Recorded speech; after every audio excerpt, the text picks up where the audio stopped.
you know, if there is an existing page on the subject, that we will, you know, discuss that, whether that is sufficient or something new.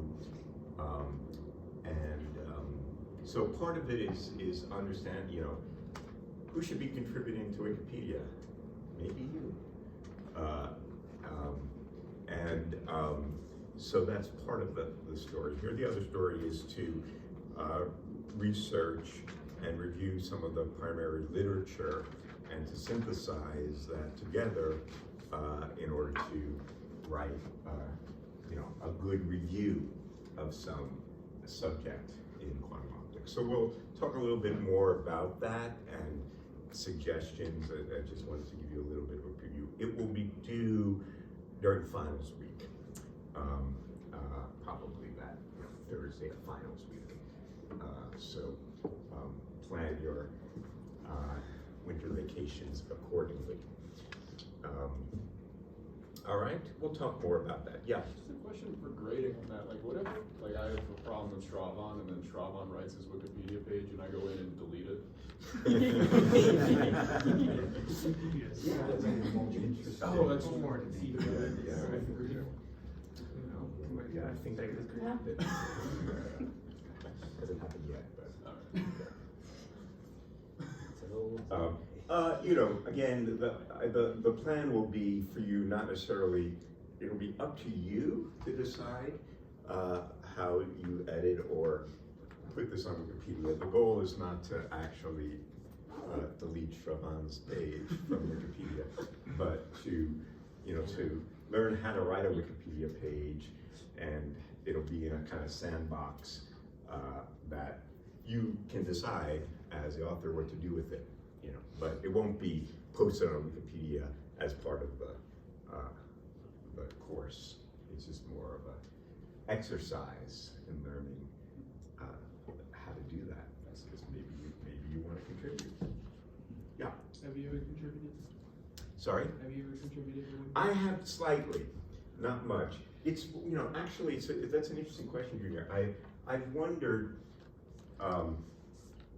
you know, I've been teaching this material for a long time now, about 20 years. For a while, I had the ambitions of writing a textbook. I'm too busy to do that right now, so I haven't done it.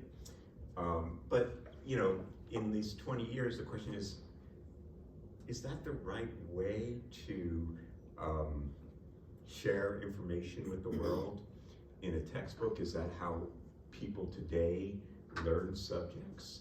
And I'm not even sure it's true anymore. It was funny, at Squint, one of the students came up to me and said, I've been watching your lectures for, you know, the last week, and he wanted to take his picture with me because he, I said, not kidding.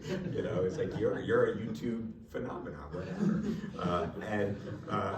But really the point is, and I actually wonder what your opinion is of this.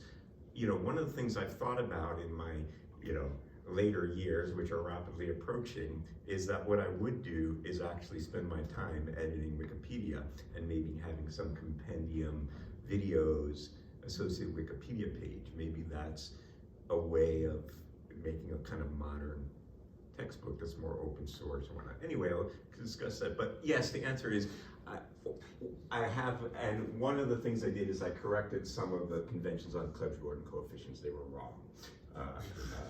It was a number of years ago. All right, on to the subject at hand, the tale of two stories, particles and waves. We're getting into the core subject of what, you know, is quantum optics, which is how we understand the quantum nature of light and its distinction from what we might call classical light. And, you know, the way in which we make this distinction between them has to do with both our description of particles and waves from the point of view of the quantum electrodynamics versus the classical electrodynamics, together with some description of matter, because ultimately the way in which we measure the fields is by detecting them through the matter, okay? That is to say, there's something like a detector that detects electromagnetic energy, and at the end of the day, what we're measuring is typically current, say in a photodetector, okay? And there's a whole lot of subtleties involved in this. In particular, I mean, if we're talking, as we discussed last time, well, you know, if I'm thinking about the quantum nature of light, if there's anything that has to do with a photon, by definition, that's quantum, right? Well, as we discussed last time, there's a whole lot of subtlety involved in that as well. Because as we discussed, if I look at light that's incident on a photodetector that I might call a photon counter,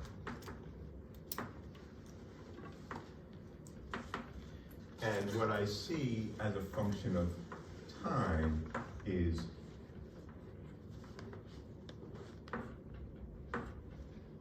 some random clicks.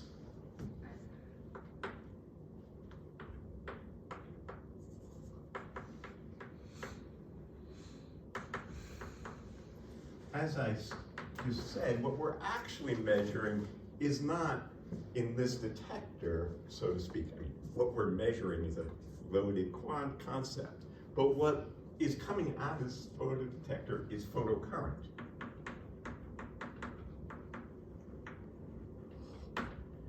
And the current is coming out in these discrete counts, and they come out in some sequence. And the fact that we see photon counts in order to describe this and describe this phenomenon, I need not necessarily ever quantize the field. I never have to have a description that involves quantum electrodynamics. I can treat this problem semi-classically, whereby I say there is a coupling of the classical light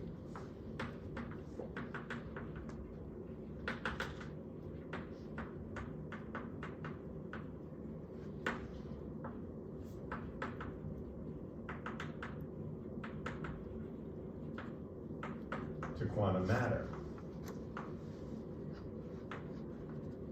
And the photoelectric effect is seeing these photon counts really is no confirmation at all that light is composed of corpuscular discrete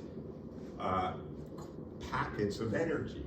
It's that what we know for sure is that the matter absorbs the energy from the field in these discrete quanta. And all of the properties that we see from that, this could be, in certain circumstances, completely described by that, together with this discussion. So we have this semi-classical description involving classical light and quantum matter, plus random absorption. So there's some assumption here that when a quantum jump, so as we thought about this from the point of view of thinking about the initiation of a photocurrent through the ejection of a photoelectron that happens through by freeing a bound electron, thereby ionizing the atom, which might have some energy levels, but there's some ionization threshold. And if we send on light with some frequency onto this material, then if below a certain threshold we don't see any photoelectrons, above that threshold we'll see photoelectrons be released and then captured in this photodetector. And the degree to which we have random absorption is the degree to which we think about a Poisson process. This is something that, we will get into a little bit more detail, to the degree to which this is an assumption versus something that can be derived from more basic principles. But to the degree to which we say that when this happens, it happens randomly and in uncorrelated manner from shot to shot, is the degree to which we would have a random number of photons in any interval t. So we might have 2 in this interval, we have 1 in that interval, we have 3 in that interval, and by the assumption of a Poisson process, what it would tell us, if there was some intensity on this photocurrent, that the probability of seeing n photons would be given by the mean number of photons I would count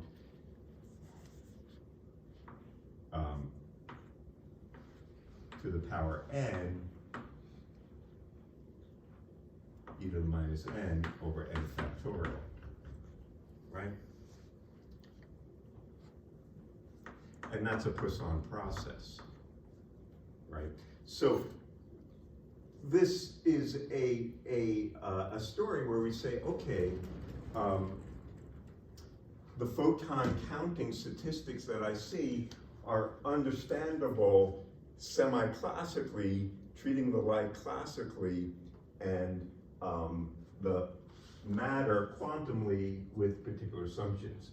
If I have a definite intensity, so if I have a fixed intensity,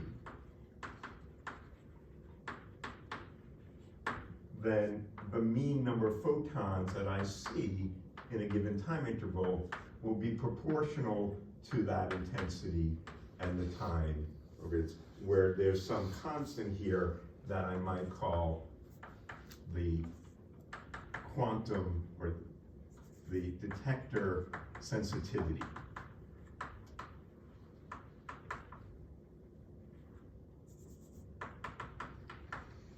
And as we discussed last time, the fact that this is the rate of photon counts, the number of counts I would see per unit time, is proportional to the intensity, comes from Fermi's golden rule.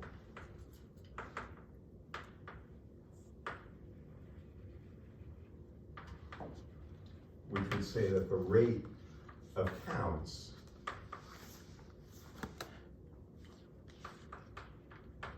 or rate of photoelectrons is proportional to the square of the matrix element, which in this case would be, sum over all the ionized states, d dot e, starting in the ground state squared, which is proportional to the intensity.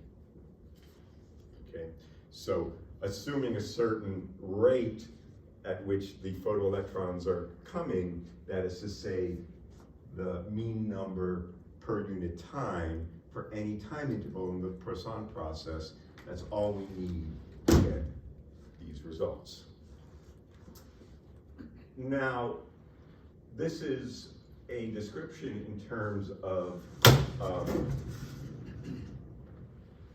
a situation where I have a definite intensity.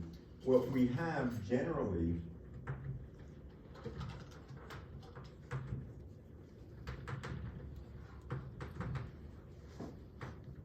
we would say that there is a random electric field. So we might have some complex amplitude, which is a random variable.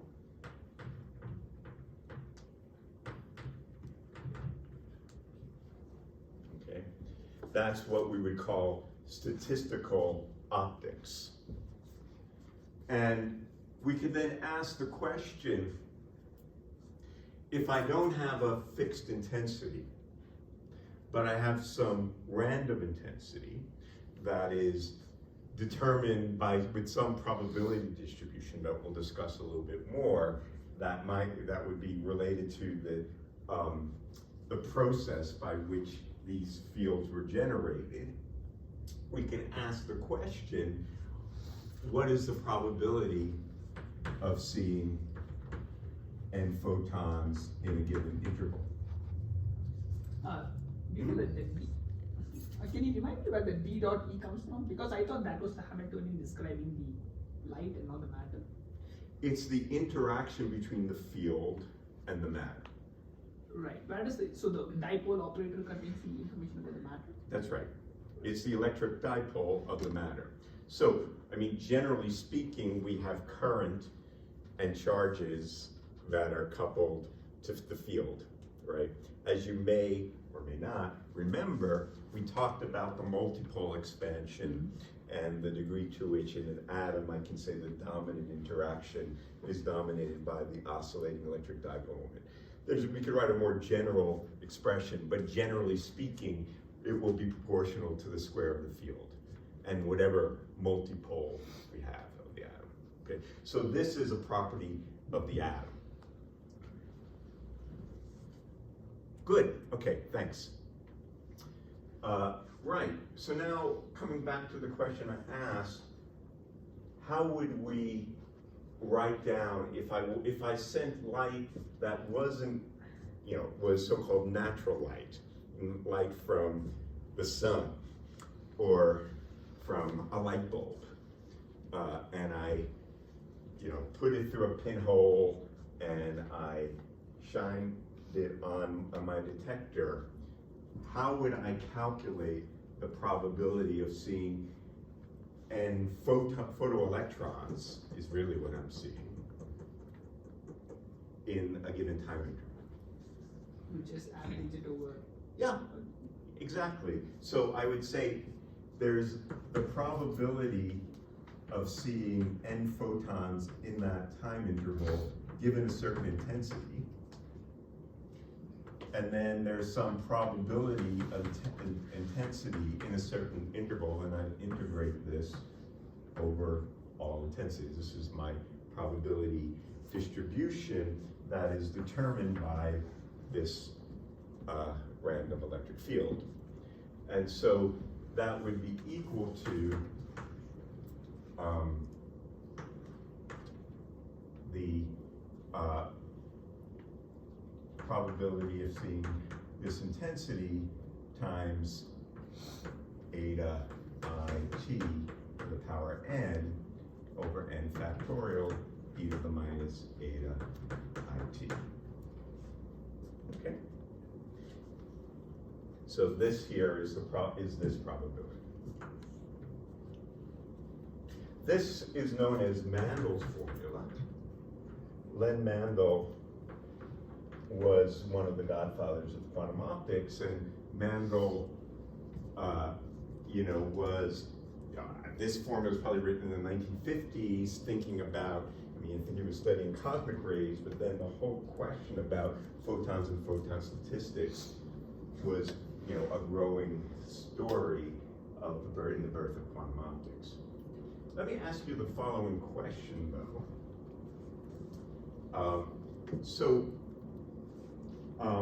When I is fixed, so this is, say, a delta function, then we know what the mean number of photons, what's the fluctuation in the photon number in a given interval? If you have a fixed intensity. Square of that. Right? This is the square root of the mean. Right? Because that's a Poisson distribution. What if I fluctuates?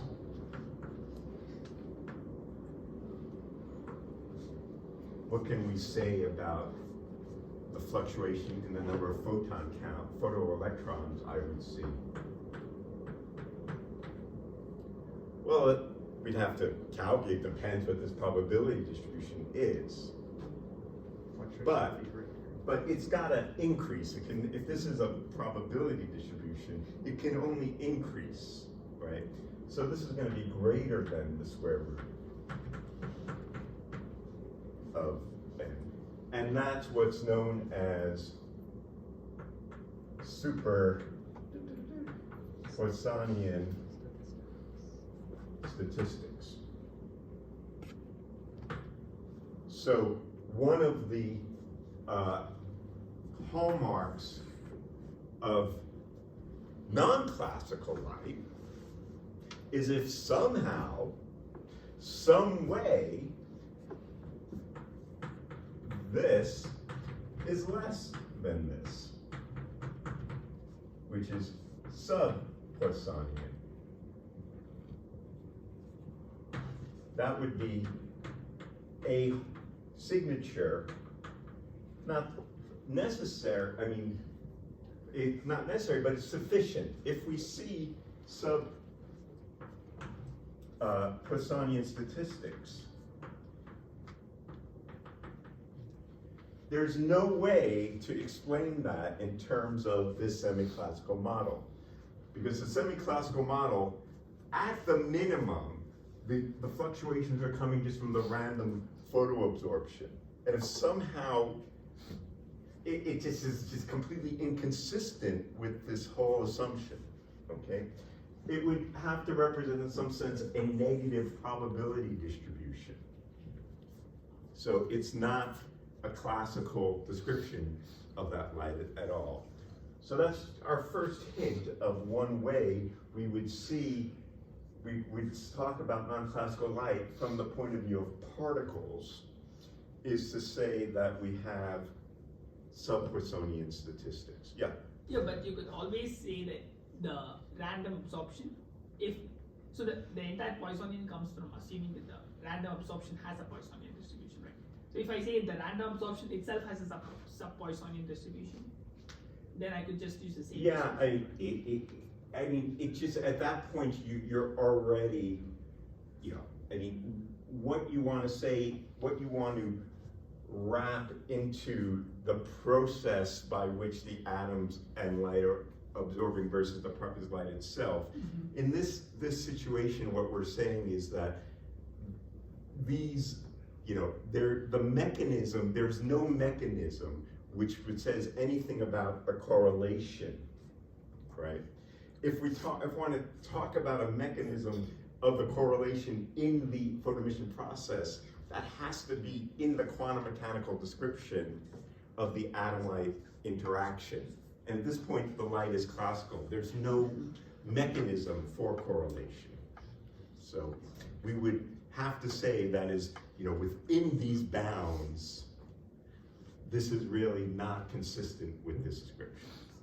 In other words, Mandel's description is assuming that the classical light here has the statistically independent That's right. properties. That's of right. Absorption. That's right. I mean, it's a kind of a description of it, an assumption of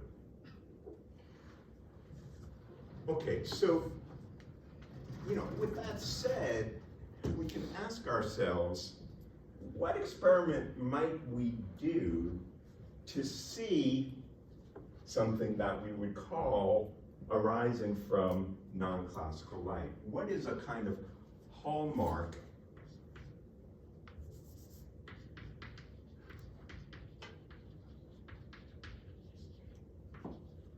of something we might say they're really quanta of light, rather than quanta of energy that are being absorbed in the description of the matter itself? What makes something a particle? Well, if it's a particle, then we can't divide it.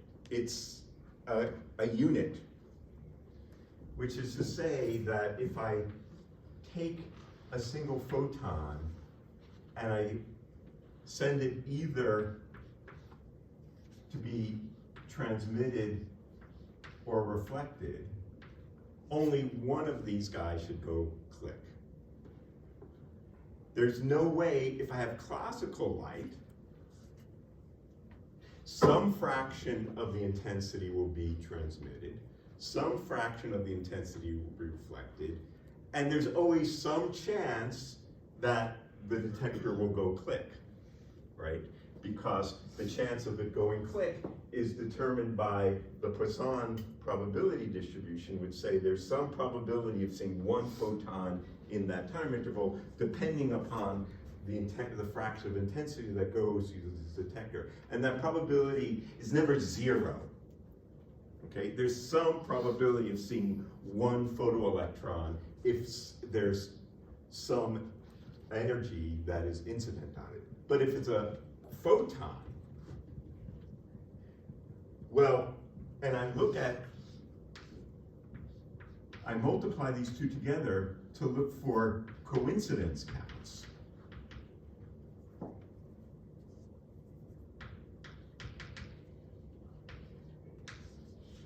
Let's just say I want to see when both of these two detectors go click at the same time. I should see nothing if this was a single photon, okay? Now, surprisingly, that experiment was not done until 1986. Now, probably a little before when you were born, but not that long before when you were born. I was alive then. I was 20. So anyway, this experiment was done in Philippe Grandier's PhD with the now Nobel laureate Alain Aspect in Paris. And why did it take that long to do this experiment? Well, you need to have some kind of source of single photons, okay? Now, we have more modern sources, but the first source of single photons was created in the precursor experiments, which are Aspect was involved in, involving twin photons that are used for looking at violations of Bell's inequalities, okay? And those first sources of light were in atomic vapors. So what was done was the following. We have a source of what are called twin photons. They're fraternal twins, but they're close, okay? And what the source was the following. We have a gas of calcium atoms. Calcium's atoms are atoms in the second column of the periodic table, and they have a particular energy level structure that the ground state, as you remember chemistry, you have two electrons in the valence shell, they're paired together in a singlet state at zero angular momentum, and they're in the s orbital. So the ground state has some crazy spectroscopic notation, which is a singlet, because the electrons are in a singlet, and both of the electrons are in the s state, so s, and the total angular momentum is zero. This is J is spin plus orbital. I didn't make this up, this is how it goes. All right, and this is the ground state. Both electrons are in the singlet state. It's, principal problem number 4. There's some excited state up here which has the same quantum numbers, so it's a more excited state. This is not an allowed transition, but if you drive it hard enough with two photons, you can excite to the state, okay? Through some virtual level, okay? Now, when the electron is up in this very highly excited state, it will actually decay very rapidly to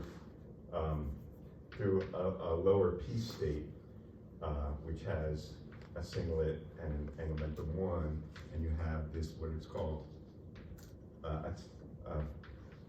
atomic cascade.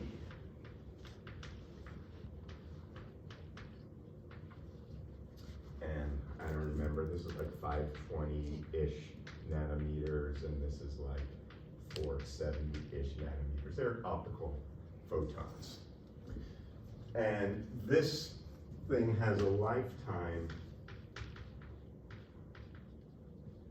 of about 4 nanoseconds. It's a very short-lived state. And it's a very high branching ratio. If it's gonna decay, this is where it's gonna go with almost all the probability. So what's the point? The point is, if there's an atom in this excited state, it's gonna generate 2 photons within 4 nanoseconds of one another, okay?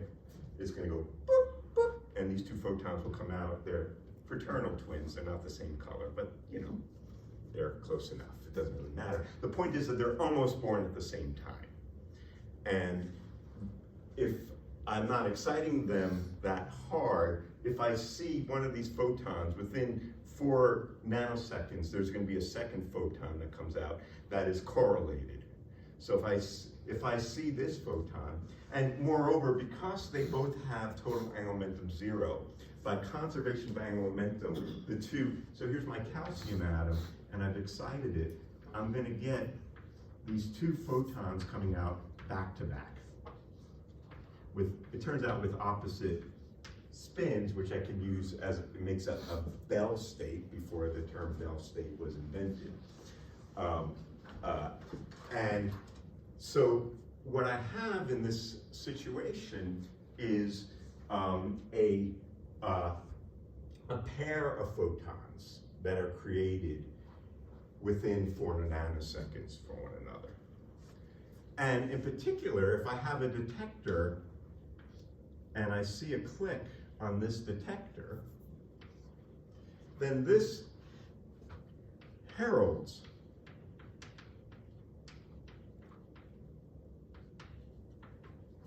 the arrival of this second photon at the gate.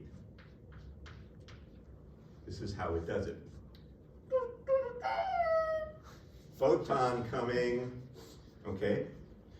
So this is what's called a heralding of a single photon.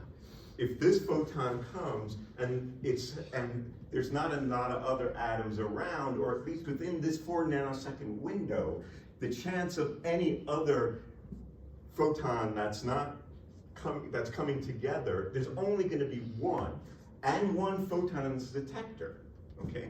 Which means that if I put this on a beam splitter and I look for it, and I now do a triple coincidence,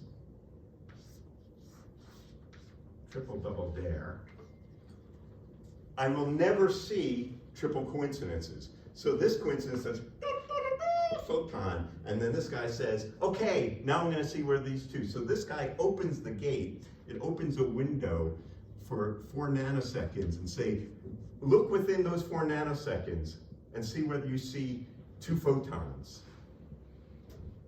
You should never see them, okay?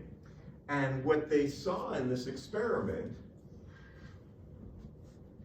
which is in your notes and in the original French. No, this is also the other. They're both. On peut parler français, tout le monde, non? Okay. I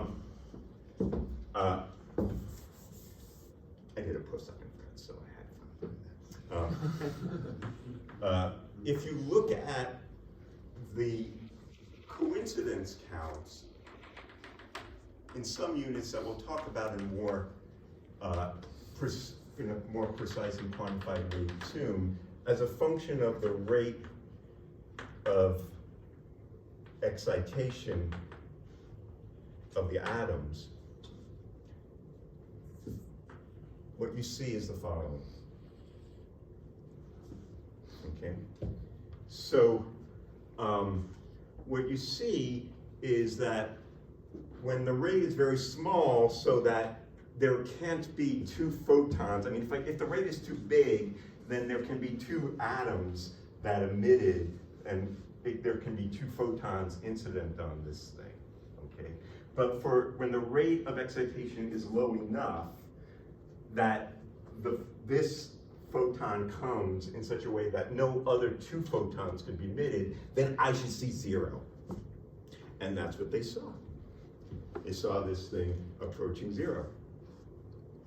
And this was really one of the very first experiments that looked for the anti-correlation that is associated with a single photon on a beam splitter. Okay. Now, here's a question for you. Suppose instead of this very sophisticated source of bell pairs, twin photons, I say, I have an easier idea for this.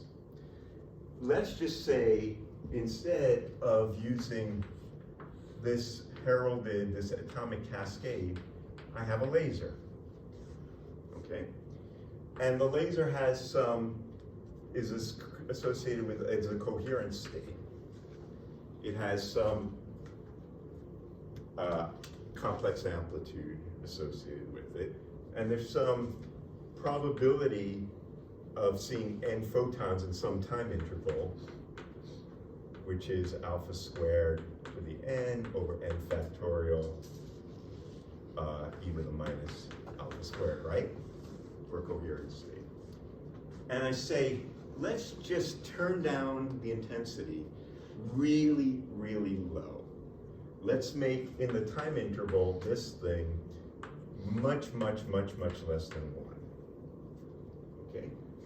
So the problem, most of the time I'm going to see nothing in a given time interval that I count. The problem of seeing nothing is this.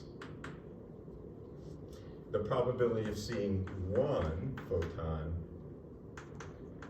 is this small number that's really small compared to seeing nothing. And the probability of seeing 2 is even smaller.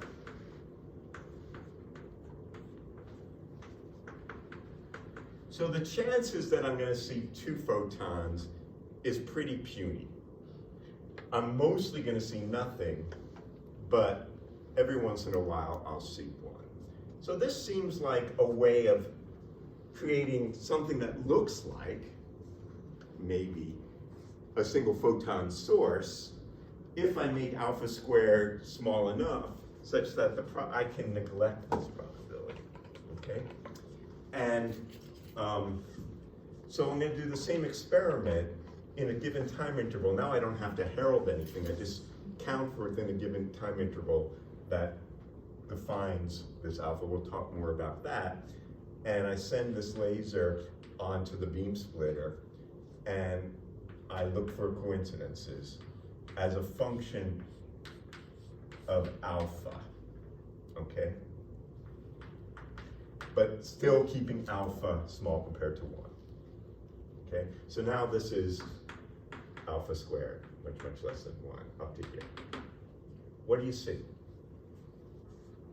How does this depend on this in some normalized way? The answer is this.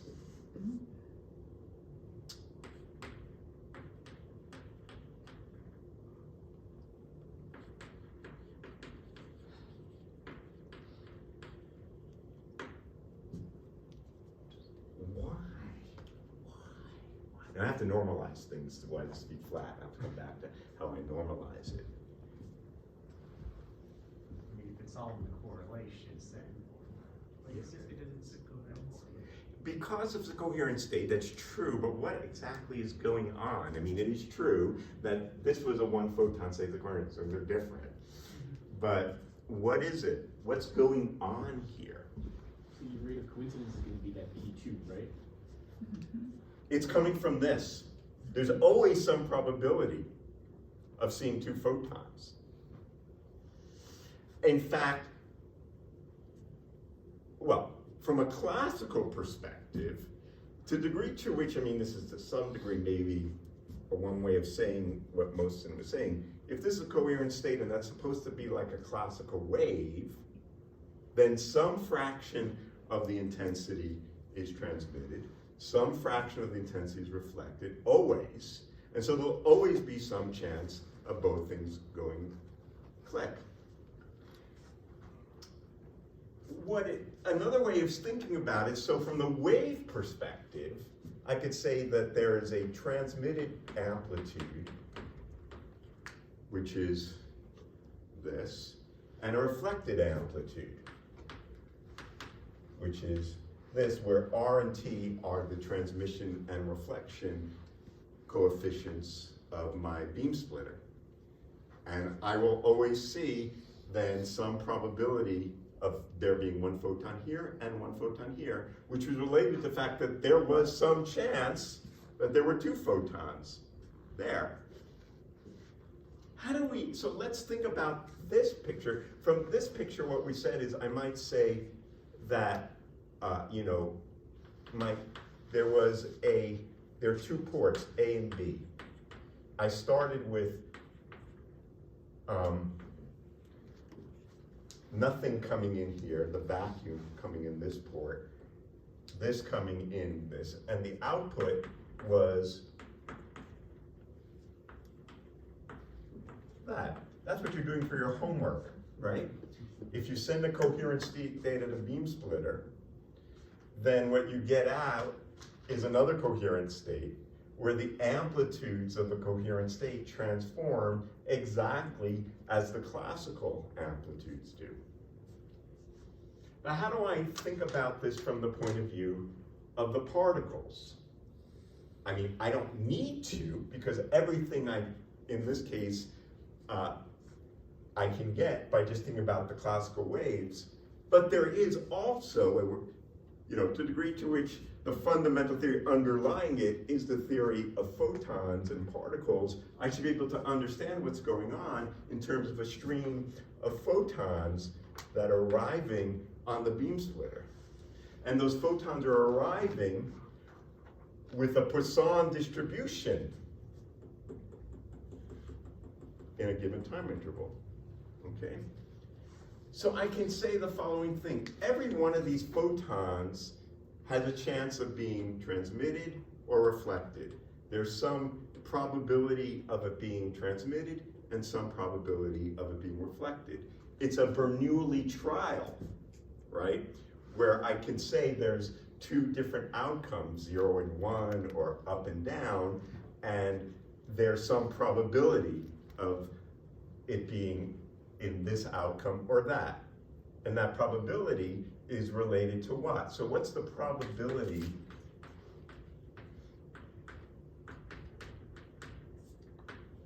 of a photon being transmitted?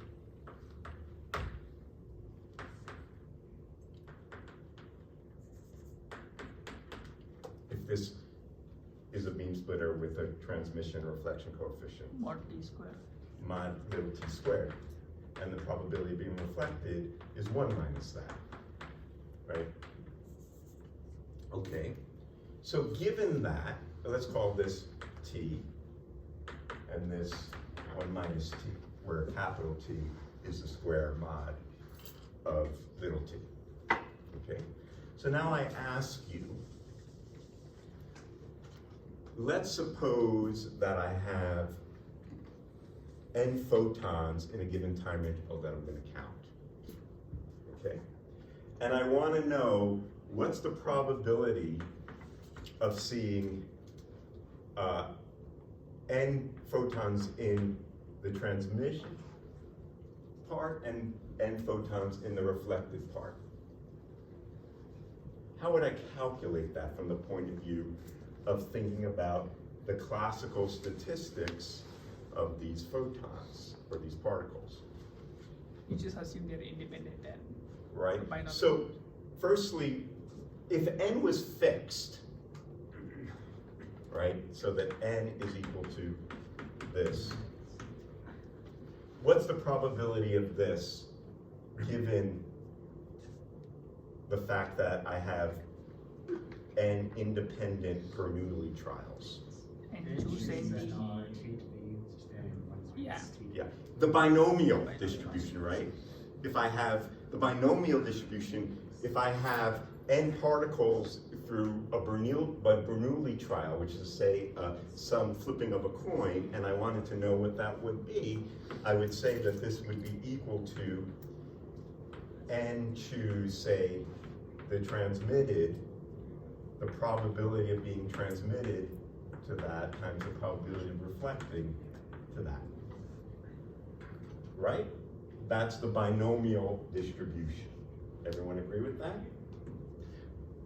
But I have to multiply this by the probability that there were actually n, because that's not, if n were fixed. So this should be the distribution of photons that come out on each side. Okay, let's calculate that. So that's n factorial over n sub t factorial times n over n sub t factorial. Or I can call this n sub r factorial. Then I have t to the nt. I have 1 minus t, or r, to the n sub r, right? And then this is equal to n, let's see, the mean number in that over n factorial e to the minus n r. We agree with that? So now we can play around with this a little bit, and notice that this is equal to nt plus nr. We can cancel these. And what I get is n bar to the nt, r n bar to the n sub r. That's the multiplication of these two guys over n sub t factorial over n sub r factorial, e to the minus n t, e to the minus n, 1 minus t. You're with me? And this, of course, is n sub r, and this, of course, is n sub t. And this is n sub t of n sub r. So this probability is equal to p Poisson, I'll just write it out.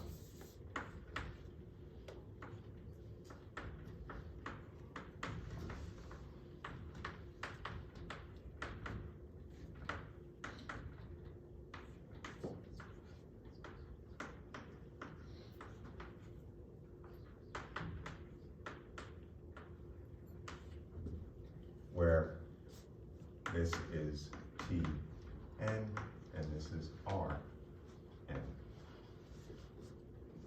So what's the point of this?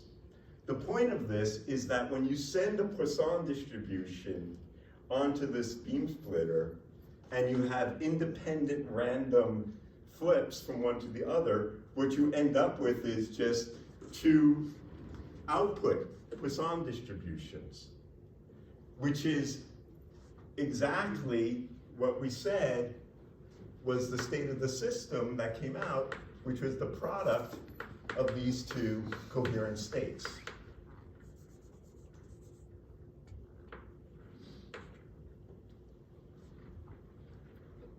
Would this be true if I didn't have a Poisson distribution? Well, you'd have to think about it pretty carefully. Certainly, if I just had a single photon in that, that wouldn't be the case.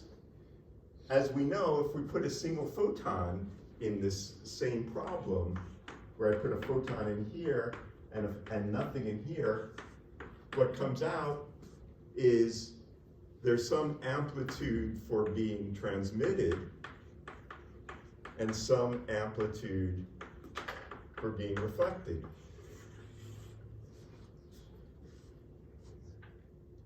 Is this state anything like this state? Not at all. Strangely, and we'll come back to this, you might say this is an entangled state, and you'd be right.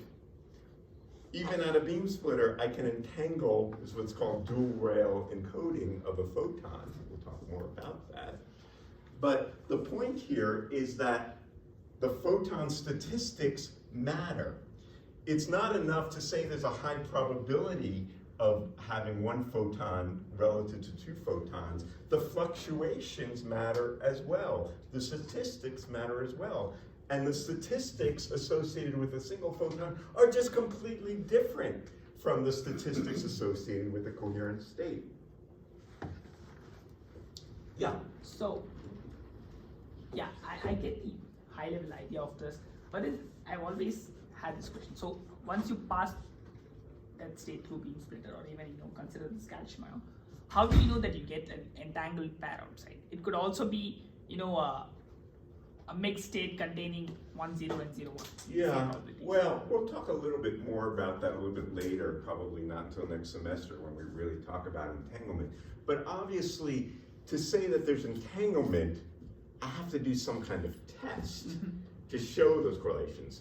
And in principle, what I would have to do, for example, is to show that I violate a Bell's inequality. And I can do that. So one would have to think about how that test is done. At this point, we're not really talking a lot about entanglement. We will. We'll come back to that. The point I want to emphasize here is just the fact that the statistics associated with a coherent state are very different from the statistics associated with a single photon state. A single photon state in a given time interval, I have one and only one photon and nothing else. If it's a perfect single photon state, there's no chance of the vacuum, there's no chance of two photons. It's got one photon in that window and that's it. Whereas a coherent state has an uncertain number of photons. We don't know how many photons there are going to be. Those photons fluctuate, and they fluctuate in exactly the right way through this Poisson distribution that is equivalent to just dividing the Poisson distribution in half, or whatever, by whatever ratio. This is worth thinking about a little more deeply yourselves. What are the implications of that? All right. So this was the story. As I opened this lecture, I said it's a tale of two stories. The story of particles and waves. I've been emphasizing here the particle nature. I want to talk a little bit more about the random wave nature. And in particular, what we've seen here is that correlations play an important role. Let me use the other board, so that's okay.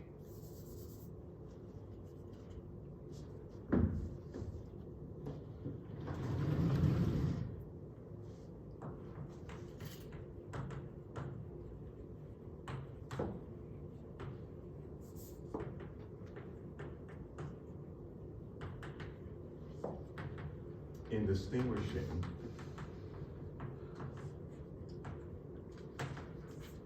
classical versus non-classical light.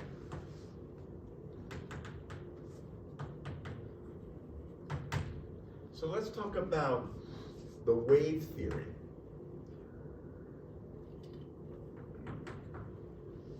Or the wave picture of this. Now, I'm going to harken back to our very first lecture of the semester, when we talked about autocorrelation and coherence. So you remember our friend the Mach-Zehnder interferometer.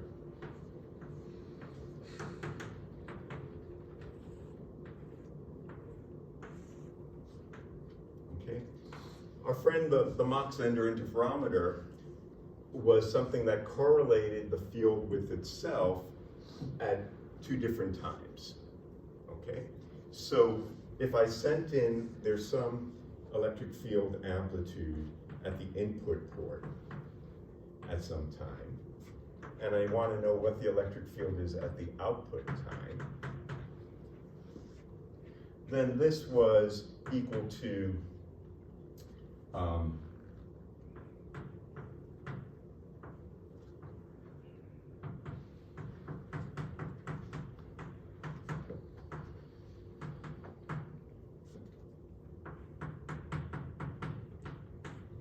related to the earlier time related to the retarded time associated with the two paths that had some path length L1 and L2. So T sub I is L sub I over the speed of light, right? And that's what we're seeing here. And we're going to treat this as a random variable.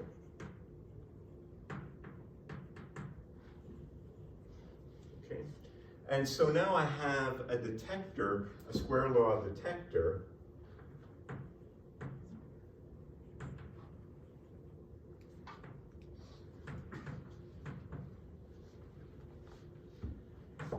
which says that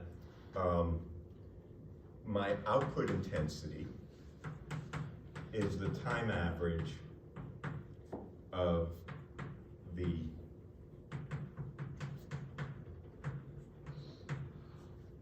this thing, right? Okay. So now I want to talk about classical statistical optics when I treat this as a random variable. There's lots of different things we can say about the nature of this random wave, okay?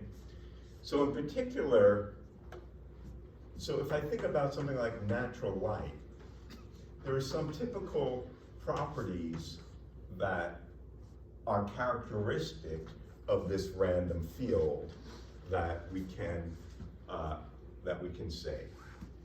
One is the property of stationary statistics.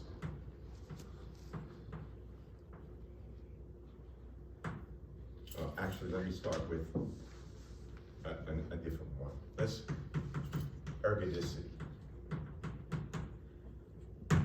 So what we assume is true about one thing we can assume is true, or one thing that can be true about the light, is that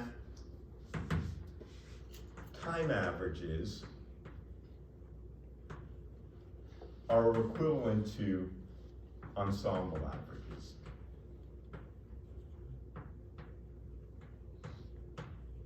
That is to say, if I look over time and ask at any time I'm going to get a random variable, that what happens over time, the samples that I see over time, are equivalent to samples over a given known probability distribution. That's the assumption of ergodicity.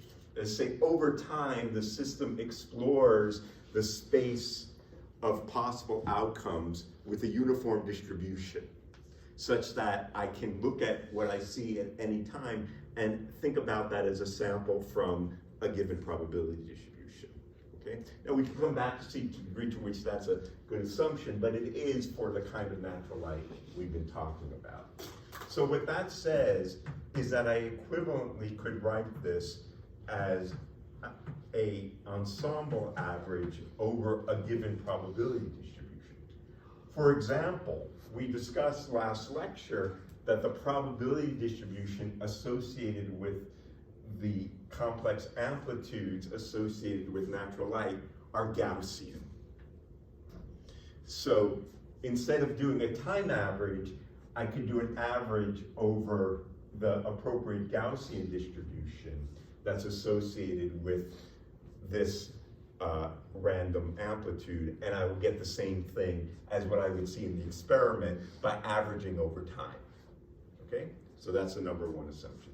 The other assumption that is generally true about natural light is that we have stationary statistics.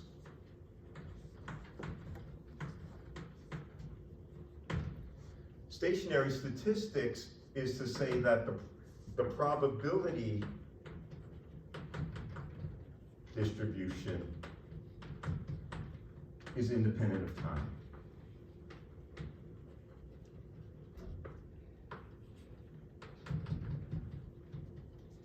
Which is, let me come back to here. So there might have been something at a given time, but to the degree that the probability distribution is independent of time, is to say it doesn't matter what time I'm looking at this. This mean square is the same. So it's the same as what it was at the initial time. There's no origin of time. The probability distribution isn't changing as a function of time. It's not to say that this is not changing as a function of time. This is fluctuating in some way as a function of time. But the probability distribution from which I draw these things is not a time-dependent quantity. Okay? That's the assumption of stationarity of the statistics. So with that said, I can write down what I expect to see of the intensity of the output based on stationarity and based on ergodicity. What it tells me is that the output intensity in this guy, looking at the square of this amplitude, doesn't matter, I'll just predict this time, doesn't matter what time it is equal to a half of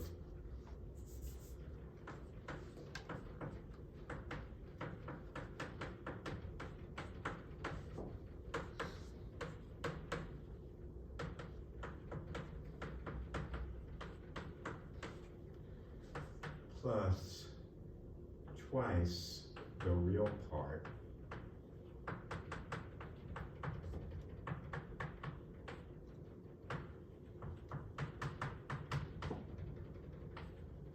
Everyone agree? If I just take this, multiply it by its complex conjugate, I'm going to get that, right? Okay, so now, under the assumption of stationarity, what can I say? That I just assumed ergodicity. From stationarity, this says that the output intensity at that port, well, firstly, that's going to be the same thing as E in squared at the initial time. They're both the same. Doesn't matter what that initial time, what this time is for stationary statistics. This is going to be the same. And the other thing I can say about from stationarity is that when I'm looking at the correlation of the field with itself at two different times, it doesn't depend on the origin of time. It only depends on the relative time between them.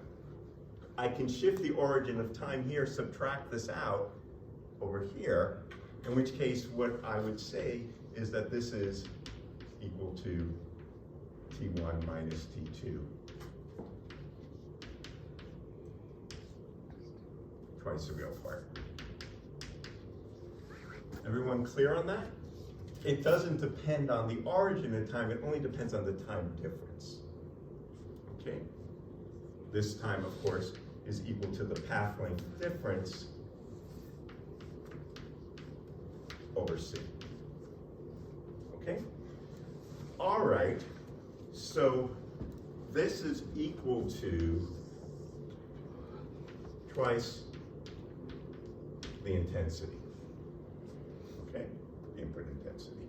So the output intensity is equal to the input intensity times 1 plus this, the real part of this. So let's go back to our model of the classical light that we described last lecture, which assumed a collision-broadened source.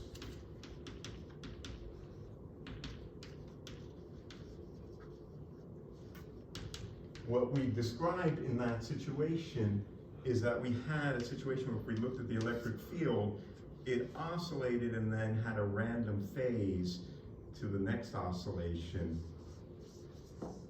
and then oscillated again with some other phase, and then oscillated again, and then oscillated again and again with some random collisions between them.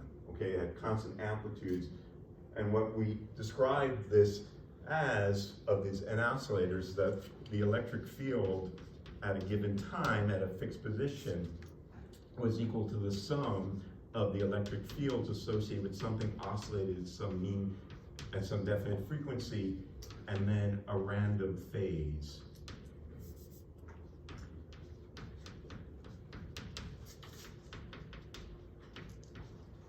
Right? And we wrote this as E0 times a random complex amplitude here, which has an amplitude, a random magnitude, and a random phase, okay? And you remember what we said in this context was the probability of seeing some amplitude, no matter what the time was, only depended on the square of that amplitude.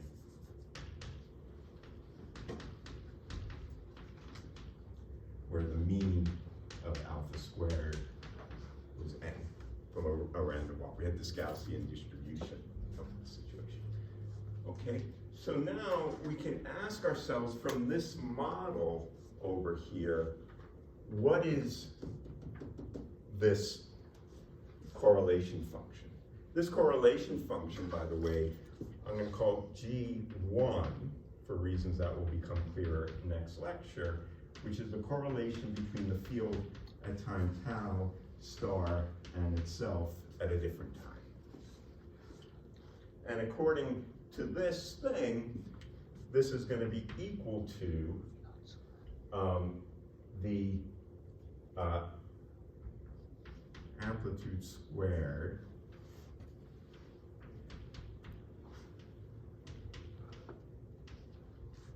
times that correlation. Right? And that is equal to, for this problem, the amplitude and the phase are uncorrelated.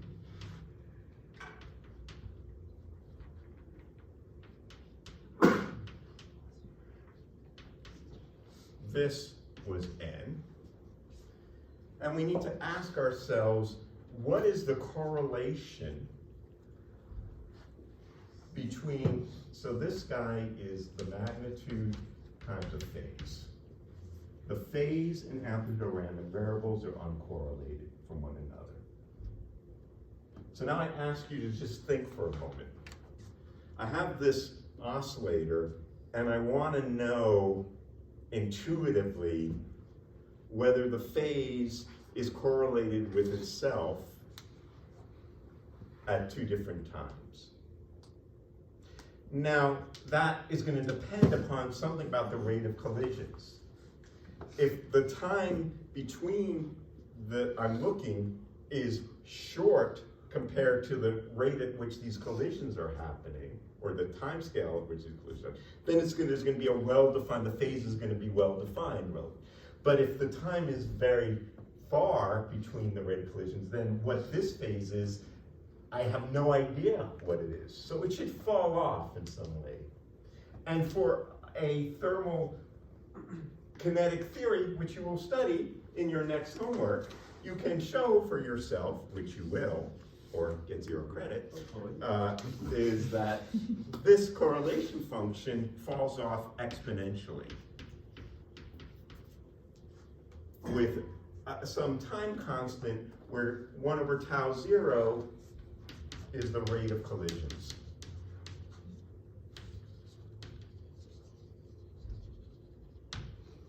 Okay? And so what we see in this problem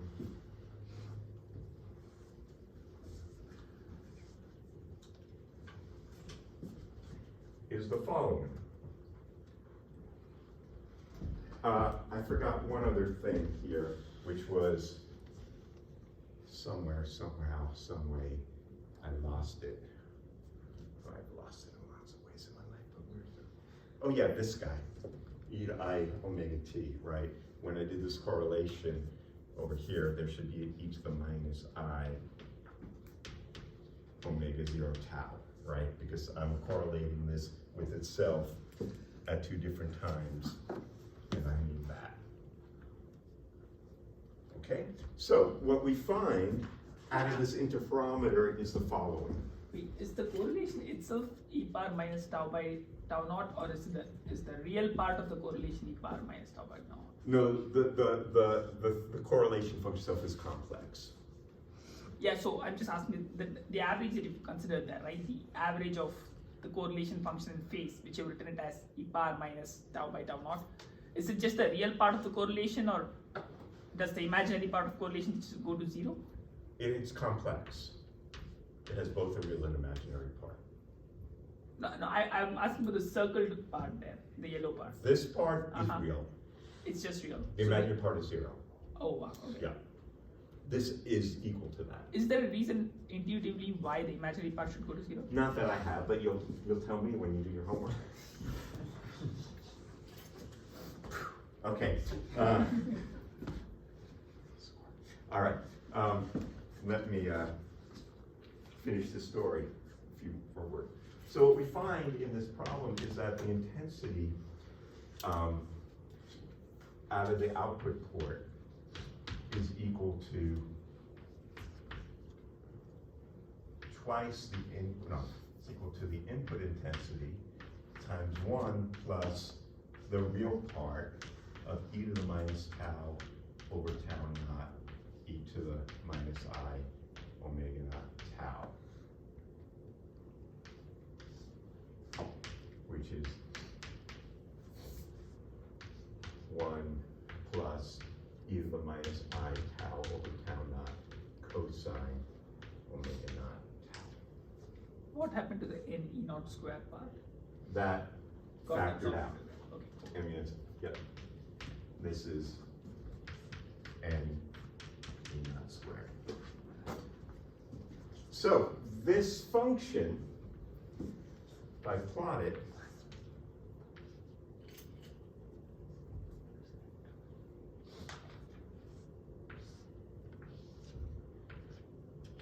That isn't what you've written there, right? That the function g1 itself has this n e naught square. yeah, this I should have divided this by this. Ah, okay. Yeah.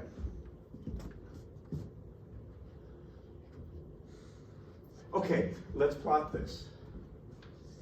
What does it look like? It looks like the following.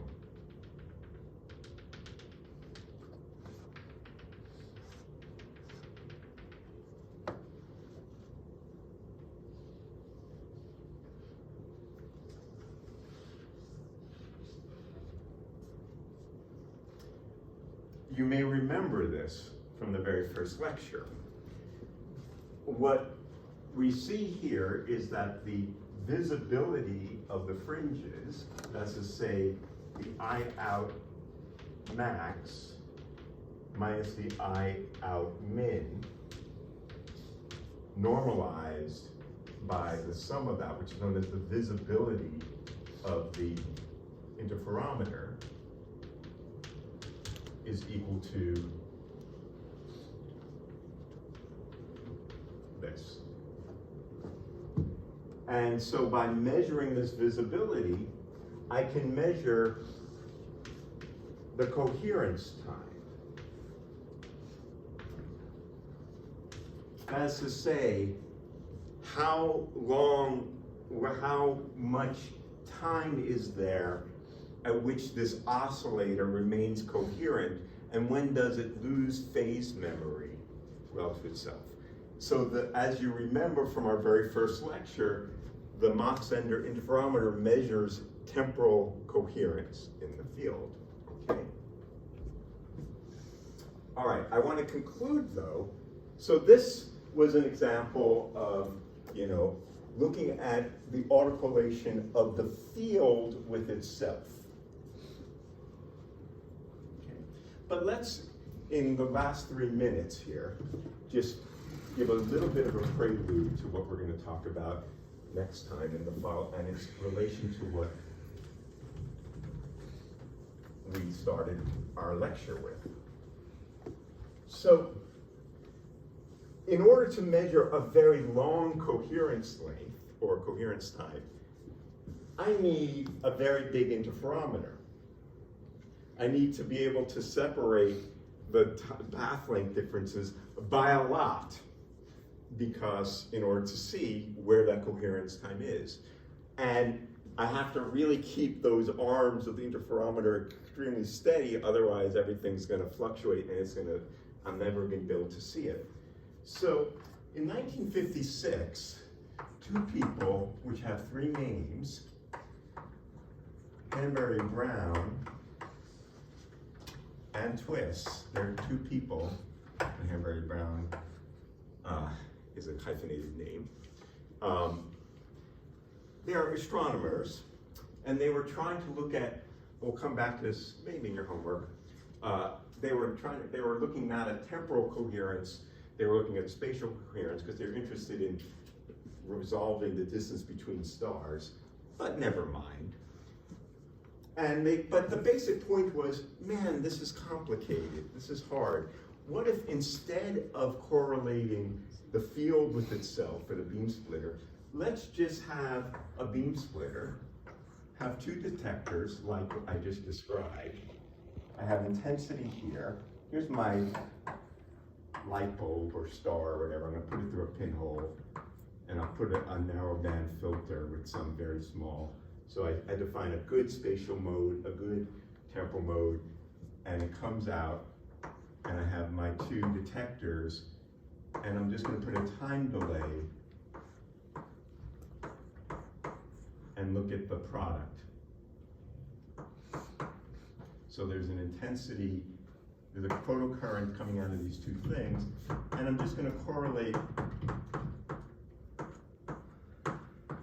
the intensity with itself at 2 times. Instead of the field, these two detectors tell me what the intensity is at that moment. I take those two photocurrents, I delay it by time. So this guy, which I'll call G2 of tau,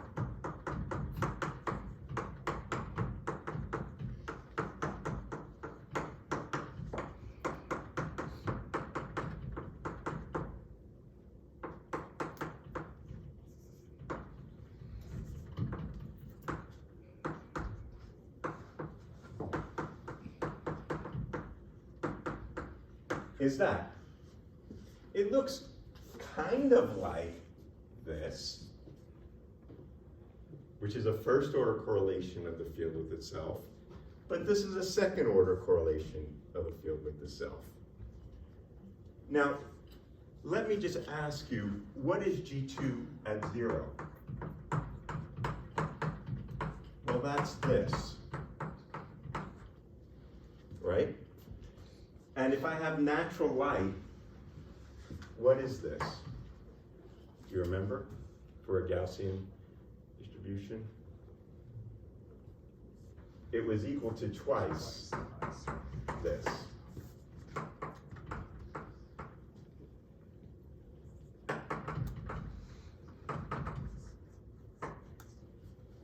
And if tau is much, much greater than the collision rate, then the two intensities should be uncorrelated with one another, right? Because the intensity at one time is completely statistically independent of what it is at the other time. So this guy, this should go to this. But if it's stationary, that's equal to this. And so intuitively, what we'd expect, if I look at this G2 of tau as a function of tau, when tau is 0, it's 2 I squared. And then when asymptotically, it goes to 1 I squared. And it will look like this, which is the thing I wanted to measure in the first place. I wanted to measure this envelope. That was the thing I was interested in. This seemed like a much easier way to measure the correlation time, that's to say the coherence time, by just correlating the intensities rather than correlating the field. But now I will leave you with a puzzle. how did this work? I mean, this was interference. This was wave interference. The two waves interfered, and I saw interference fringes, right? And then the interference went away when the arms of the interferometer were too far away. What the heck is interfering here? What does this have to do with interference? This caused 10 years of people racking their brains and arguing about what the heck, until Glauber solved the puzzle for us. And we're going to talk about the story of Roy Glauber and the story of quantum optics, which was all started by trying to resolve the Hanbury-Brown twist paradox, especially given that the great Paul Dirac said interference occurs because every photon only interferes with itself. No two photons ever interfere with one another. Why did Dirac say that? I'll tell you next time. But clearly, this is a problem that has to do with two photons. And it seemed to contradict what the great Paul Dirac said in 1925, or whenever the heck he said that. So we'll come back to resolve that paradox and tell the story of quantum optics next time. Dun-dun! All right, have a good afternoon.